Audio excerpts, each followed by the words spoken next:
자, 안녕하세요, 여러분. 코딩 가라지입니다. 자, 오늘 이렇게 진행하게 되는 강의는 실제 쇼핑몰에서 사용하는 회원가입 양식을 제가 하나 들고 왔어요. 자, 이 양식을 토대로 우리가 데이터베이스에서 사용할 테이블들을 만들어야 된다라고 가정을 했을 때, 자, 제일 먼저 봐야 되는 부분은 자, 첫 번째 데이터예요. 자, 첫 번째 데이터는 사용자의 이름과 비밀번호 그리고 이메일 어드레스를 포함하고 있고, 조금 내려오니까 고객 정보란이라고 이렇게 적혀 있네요. 자, first name이 적혀 있으니까 이렇게 데이터들을 분할을 해줍니다. 그리고 first name, last name 있고 전화번호가 있는데 요 세 개를 하나로 묶어주는 거예요.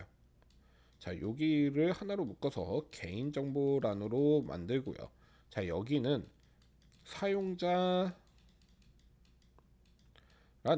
데이터 항목으로 그룹으로 만들어 줍니다. 그 다음에 주소라는 요렇게랑 요렇게가 있네요. 자, 요 두 개를 묶어서 주소란으로 만들어요. 자, 여기서 질문이 하나 있으실 거예요. 선생님, 주소도 개인정보 아닌가요? 근데 주소도 개인정보 맞아요.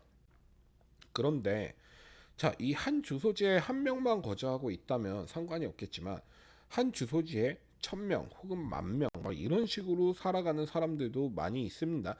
아파트 같은 경우가 대부분 그렇죠. 자, 그렇기 때문에 우리는 사용자 테이블 하나, 개인정보 테이블 하나, 주소 정보가 있는 테이블 하나를 만들 거예요. 자, 그래서 우리가 요거를 EID로 한번 그려볼 건데, 자, 제가 요렇게 하나 가지고 왔습니다. 자, 요거는 루시드 차트라는 거예요. 자, 루시드 차트는 데이터 테이블 요런 EID부터 시작을 해서 플로우 차트나 요런 것들 그려주는 외국에서 많이 사용하고 있는 그 개인적 웹 소프트웨어예요. 그러니까 설치는 하지 못하고 웹에서 사용할 수 있는 소프트웨어 중에 하나인데 제가 학생 시절에도 사용을 해봤지만 생각보다 많이 괜찮았어요. 그래서 요걸 사용하고 있고, 자, 우측에 여기 보시면 More Shape라고 이렇게 있습니다. 자, More Shape를 누르면 다양한 쉐이프 이런 모양 도구들이 있는데 여기서 저희는 Entity Relationship이라는 항목을 체크를 해서 사용을 할 거예요. 자, 이렇게 가져왔습니다. 이렇게 파워포인트로 넘어와서 다시 보게 되면 사용자 항목이 있어요. 사용자 항목에서 유저네임과 이메일 어드레스 그리고 패스워드를 사용한다고 합니다. 그리고 나머지 first name, last name이 있고 모바일 넘버가 있어요. 우리가 개인정보 테이블 항목을 3개로 나눴어요. 자, 유저 정보가 들어간 테이블 하나 있어야 될 거고요. 그리고 personal 이라는 인포메이션 개인정보가 들어가는 테이블이 하나가 또 있어야 되겠죠. 요렇게 놔주고요. 또 하나 복사 붙여넣기 해서 여기에 어드레스 항목이 있어야 됩니다. 주소지죠. 자, 그러면 총 제가 이렇게 3개를 만들었어요. 유저 정보에서 처음으로 일단은 다시 파워포인트로 넘어가서 보게 되면 자, 개인정보 항목에서 우리가 딱히 이거를 프라이머리 키로 지정할 만한 것이 없습니다. 근데 우리가 굳이 지정을 한다면 개인적으로는 이메일 어드레스를 지정하는 게 가장 좋다라고 생각을 해요. 그래서 자, 여기서 프라이머리 키 왼쪽에다 써주고 요거 좀 안 보일 수 있으니까 자, 확대를 조금 하겠습니다. 이렇게 하면 좀 잘 보이네요. 자, 여기서 왼쪽에다가 유저 정보에서 프라이머리 키라고 써주고 여기에다가 이메일 어드레스를 써주겠습니다. 그리고 타입은 반드시 var차가 되어야 되겠죠. 왜냐하면 이메일은 숫자만 이용해서 적을 수 있는 항목이 아니기 때문에 var차로 이렇게 적어주겠습니다. 두 번째는 키값이 없고요.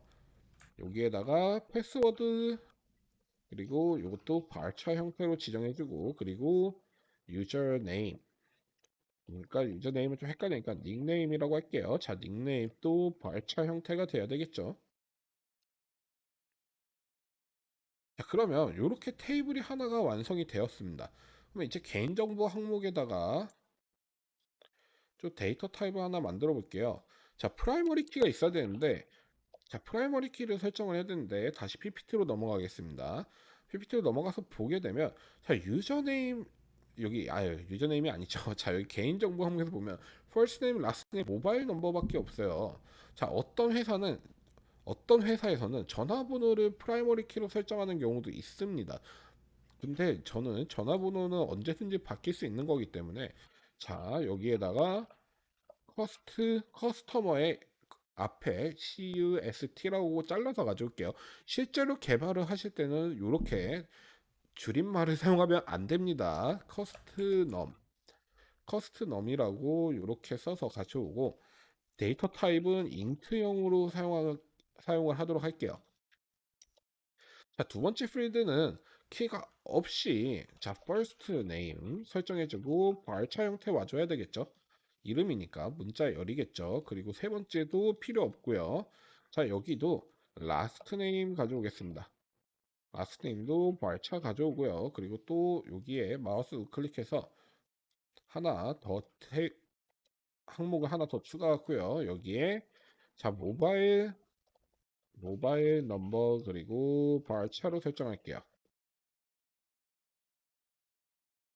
요거는 발차로 설정을 해도 되고 인티저 형태로 설정해도 되는데 저는 개인적으로 캐릭터 형태를 조금 더 선호합니다. 그리고 이제 두 번째로 봐야 될 게 주소 항목이에요. 자, 주소 항목에서 프라이머리 키는 제가 봤을 때는 지금 다시 파워포인트로 넘어가서 데이터를 봤을 때 여기 어드레스, 시티, 컨트리, 뭐 유닛 넘버, 프로빈스, 포스탈 코드가 있어요. 제가 봤을 땐 프라이머리 키는 포스탈 코드가 되는 게 맞다라고 봅니다. 그래서 프라이머리 키를 우편번호로 지정할 거예요.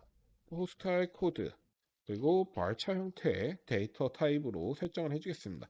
그리고 두 번째 항목에서는 자, 어드레스라는 입력을 해주고요. 여기도 마찬가지로 발차 써주고 세 번째에서 이제 유닛 넘버를 썼을 때는 요거는 인티저 형태로 지정을 하겠습니다. 그리고 하나 더 들어가야 되겠죠. 더 추가를 했을 때 그리고 CT가 나와줘야 되고요. 요것도 말차 형태 그리고 프로빈스 써주고 이것도 마찬가지로 발차 형태로 들어갈 겁니다. 그리고 마지막으로 하나 더 넣어줘야 되겠죠. 어떤 거냐면 컨트리 이것도 마찬가지로 캐릭터 형태의 데이터 타입을 사용할 겁니다.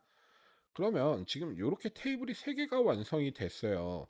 자, 어떤 테이블이 어떤 데이터들을 포함하고 있을까요? 자, 유저 테이블은 개인정보도 포함을 하고 있고요. 그리고 어드레스 정보도 포함을 하고 있을 수도 있습니다. 근데 유저 정보를 가지고 있으면 어드레스 정보를 금방 파악을 할 수 있겠죠. 그렇기 때문에 연결은 하지 않고 이렇게 내려주면 총 이렇게 3개가 완성이 됩니다. 여기 있는 데이터 하나가 여기에 있는 데이터를 다수를 보유하고 있으며 여기 있는 데이터 프라이머리 키인 커스트 넘버가 이 주소에 여러 가지를 공유하고 있다라고 보시면 될 것 같아요. 포함하고 있다. 공유한다가 아니라. 자, 그러면 우리가 여기서 생성해 줘야 되는 데이터가 하나 더 있죠. 자, 이렇게 눌러서 여기에다가 foreign key 설정을 해줍니다. 자, FK 설정을 해주고 자, 우리가 이메일을 프라이머리 키로 설정을 했어요. 그러면 여기에 이메일이 반드시 와야겠죠. 왜냐면 foreign key는 우리가 그전 부모 테이블에서 프라이머리 키로 설정된 데이터를 우리가 foreign 키로 설정한다고 했으니까 그리고 데이터 타입은 무조건 같아야 돼요.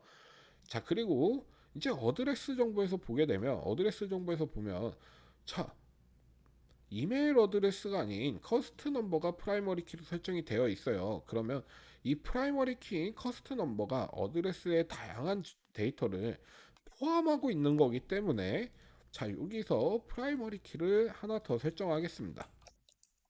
아니, 프라이머리 키가 아니라 포린 키를 하나 더 설정할게요. 어떻게 커스트넘 데이터 타입은 인티저 형태로 가져가겠습니다.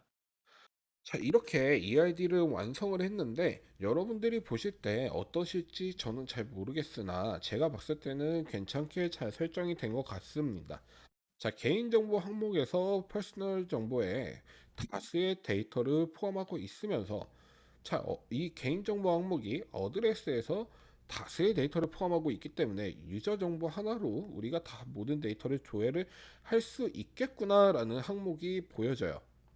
그래서 이 항목을 우리는 끝으로 EID를 만드는 것을 연습을 해 보았습니다. 자, 오늘 강의는 여기까지고요. 다음 강의에서는 이제 제가 조금 더 큰 데이터를 가지고 와서 여러분들과 실시간으로 한번 만들어 보는 시간을 가져볼게요. 감사합니다.